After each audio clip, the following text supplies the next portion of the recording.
Ce problème, enfin, bien les problèmes que pose l'absence d'un organe central institutionnalisé, comme c'est le cas par exemple de l'Église, ou bien d'un clergé, ou bien d'une classe de prêtres ou autre chose.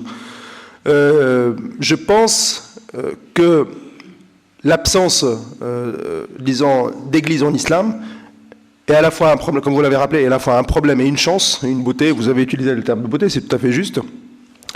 Et cette chance, moi je la décris rapidement à travers le fait qu'il n'y a pas plus précieux que la liberté des individus qui peuvent se déterminer par rapport aux choses spirituelles sans passer par des intermédiaires qui vont leur dicter donc les normes de conduite. Bon. La manière d'aller vers le divin, la porte est ouverte, elle est totalement individuelle, il n'y a pas d'intercesseur, il n'y a pas d'intermédiaire. Donc là, de ce point de vue-là, ça libère la sphère du religieux de toute forme de manipulation, d'instrumentalisation par un organe institutionnel. L'autre versant qui est problématique, c'est l'émiettement des décisions, l'émiettement des avis.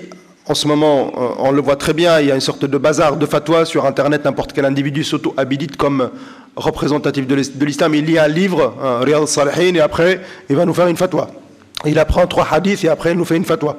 Bon, il devient un vrai cheikh, etc. Donc, vrai problème, donc, on a institutionnalisé l'ignorance à cause de ce problème, justement, de l'absence d'une autorité légitime pouvant parler au nom de la religion, en tout cas au nom, ne serait-ce que sur le plan local, par exemple, pour un pays. Bon. Moi, je pense que tout le problème vient du politique. C'est comme ça que j'aborde les choses, je ramène tout au politique. Lorsque, pour résoudre un peu donc, cette équation, on peut dire que lorsque l'État se porte bien en islam, tout va bien. Les religieux sont maintenus, par exemple au début de l'islam, sous les Abbassides, les théologiens, il y avait beaucoup de doctrines, beaucoup de penseurs de doctrines juridiques, de doctrines théologiques, et tout était maintenu par le souverain. Le souverain autorise le pluralisme, mais empêche que ce pluralisme ne génère du fanatisme, de l'exclusion, du rejet des autres au nom de la détention du vrai islam. Ça, c'est la configuration la plus parfaite, à mon avis, pour le cas de l'islam. Lorsque l'État est faible, eh bien, il va délaisser la question de l'éducation de la masse, par exemple du peuple, aux mains de gens qui ne sont pas habilités à le faire, et donc il va abandonner son rôle d'éducateur du peuple, et qu'est-ce qui va se passer? Des acteurs mal intentionnés ou mal formés, ou bien ignorants parfois, récupèrent ce potentiel, et ils vont s'institutionnaliser en tant qu'éducateurs justement du peuple, parce que l'État a failli à sa mission, et donc là, la faiblesse de l'État engendre aussi cette forme de despotisme théologique. Voilà, donc il faut rétablir un petit peu l'équation correctement et ramener, aux politiques le rôle majeur qu'il doit jouer. Autrement, effectivement, l'islam souffre, si on peut personnaliser l'islam, donc l'islam souffrirait beaucoup de cette absence d'organe central sur le plan religieux.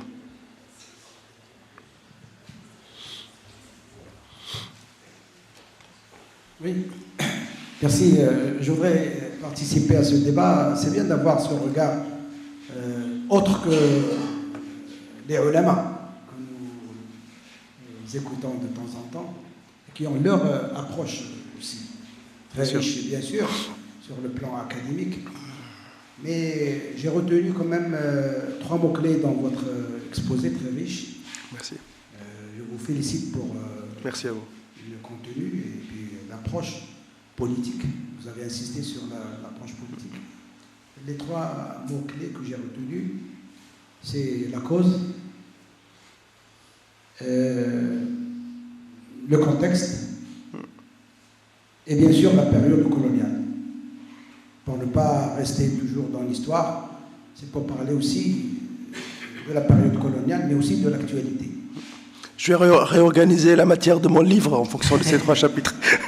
Le contexte, c'est le contexte géopolitique. Il ne faut pas l'oublier. Absolument. Et tout peut s'expliquer par ce contexte politique, géopolitique essentiellement. Si on regarde maintenant ce qui se passe dans la région du Moyen-Orient, et c'est une tragédie que nous maintenant, que ce soit en Syrie, que ce soit en Irak, que ce soit au Kurdistan, que ce soit à Kaboul, en Afghanistan, que je connais très bien, et que ce soit en Libye. Je pense que dire que c'est une question religieuse, sunnite, chiite, kurde, tribaux, question tribale en Libye, je pense qu'il faut quand même aller plus loin, chercher la cause. Pour ma part, la cause, il faut revenir à Saint-Spico. C'est là où on a partagé tout le Moyen-Orient. Et après, il y a eu la déclaration de Belfort en 1917. Je pense qu'actuellement, nous assistons à une autre recomposition de cet espace où il y a des enjeux politiques, sécuritaires, économiques. Et à l'intérieur de tout cela, il y a Israël. Il y a la sécurité d'Israël qui est essentielle pour les États-Unis. C'est pour cela que les États-Unis, c'est l'allié stratégique d'Israël. Et parmi les enjeux, il y a le pétrole aussi. Ce sont tous les gazoducs qui partent de Qatar, des Émirats, qui traversent la Syrie pour aller vers la Turquie.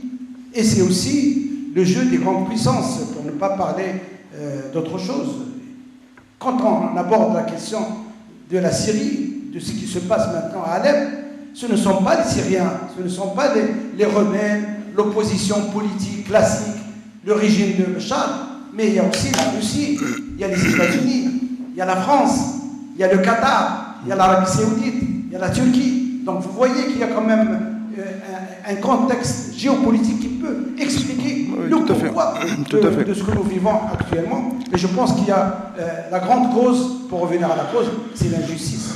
L'injustice qui a été faite à ces peuples arabes dans cette région, et en premier lieu, le peuple palestinien, le partage de 1947. Donc, actuellement, on peut aussi comprendre le discours de Daesh, qui, en dehors de tout ce qui est religieux, il y a aussi cette cause palestinienne qui peut être aussi un mot d'ordre mobilisateur pour des jeunes arabes ou étrangers qui viennent de Paris ou de la banlieue de Paris, ou qui viennent de la Tunisie ou du Maroc ou d'Australie, et qui veulent libérer Jérusalem, libérer Al-Quds, libérer cette région arabe de l'occupation américaine.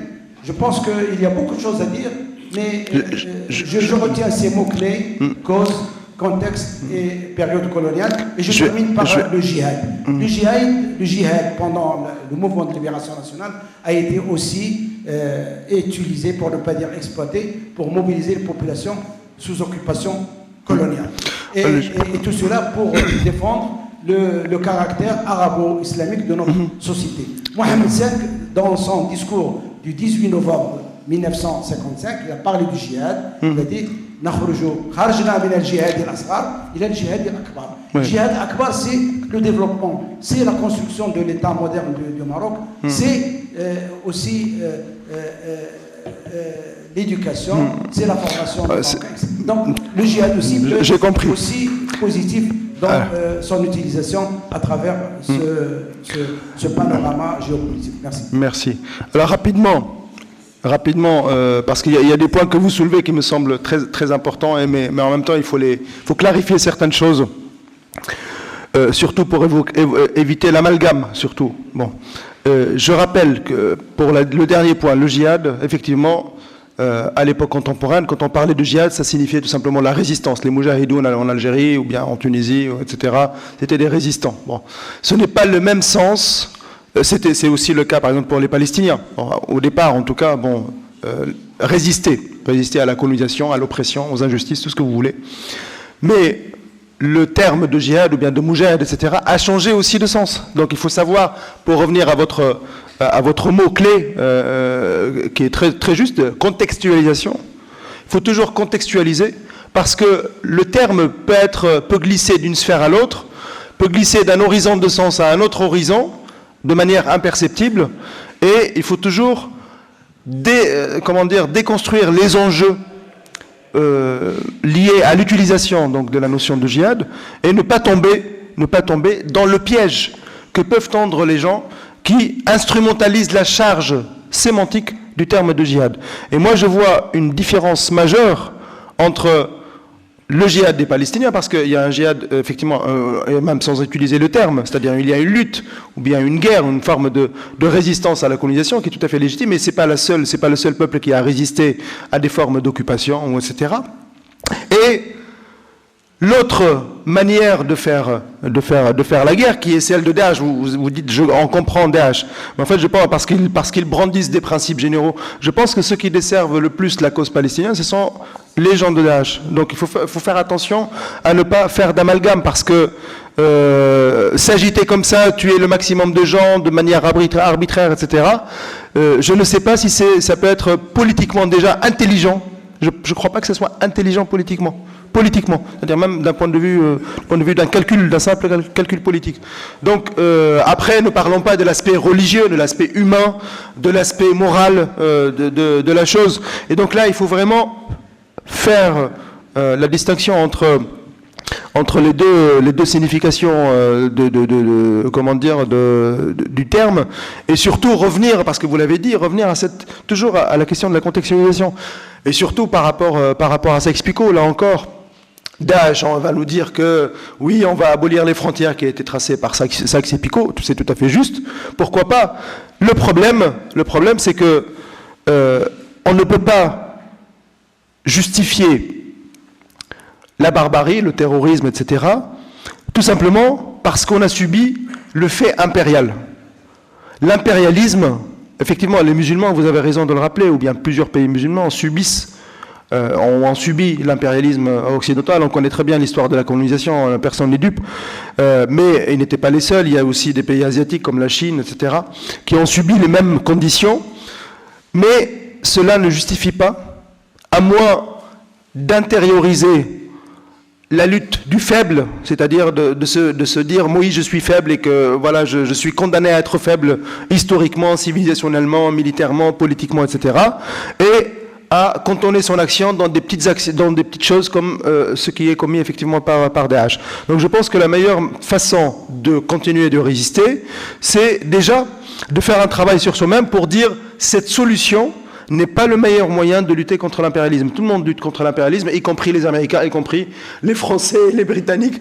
Il y a beaucoup de populations qui sont dans des luttes quotidiennes contre le consumérisme, contre l'impérialisme, contre la guerre, etc., etc., y compris chez les Occidentaux, les non-musulmans. Donc il ne faut pas être victime de cette rhétorique post-coloniale, qu'on appelle post-coloniale, de la lutte contre les symboles de l'impérialisme, et surtout ne pas aller vers la justification de tout et de rien au nom de cela.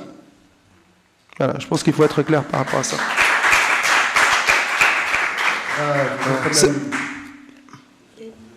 Comme vous voulez, moi je crois qu'il y avait encore une question. Non, allez. J'ai encore un peu de voix alors. Je voudrais être très bref. Merci beaucoup, Makram, merci pour l'exposé.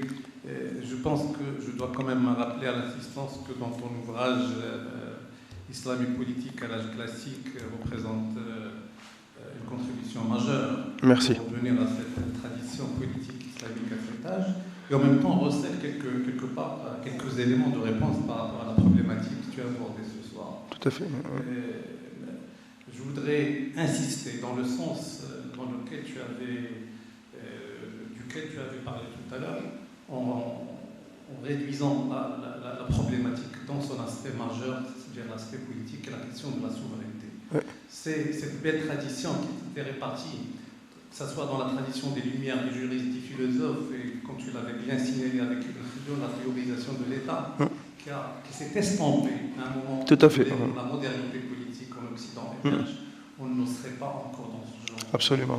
Et dernière chose, je trouve que cette métaphore de Darius Sharigan, parlant du clergé iranien qui a confisqué un soulèvement populaire, qui disait que le clergé iranien a flambé avec une tradition millénaire, mystique, philosophique dans le casino de l'histoire. Oui, c'est vrai, merci. Écoutez, mes choix maintenant de remercier. Merci à vous, merci. De leur patience. Oui, j'espère que notre voix n'est pas trop malmenée. Non, très bien. C'est parfait, merci beaucoup à vous. Tous nos amis à chaque fois viennent nombreux. Donc maintenant, je crois que, comme nous avons sollicité pendant plus de 2 heures, Ah oui. n'est-ce pas? 2 heures. Et il y a certains qui ont 2h15. été remplis à l'ordre par leur foyer. Merci beaucoup, à très bientôt.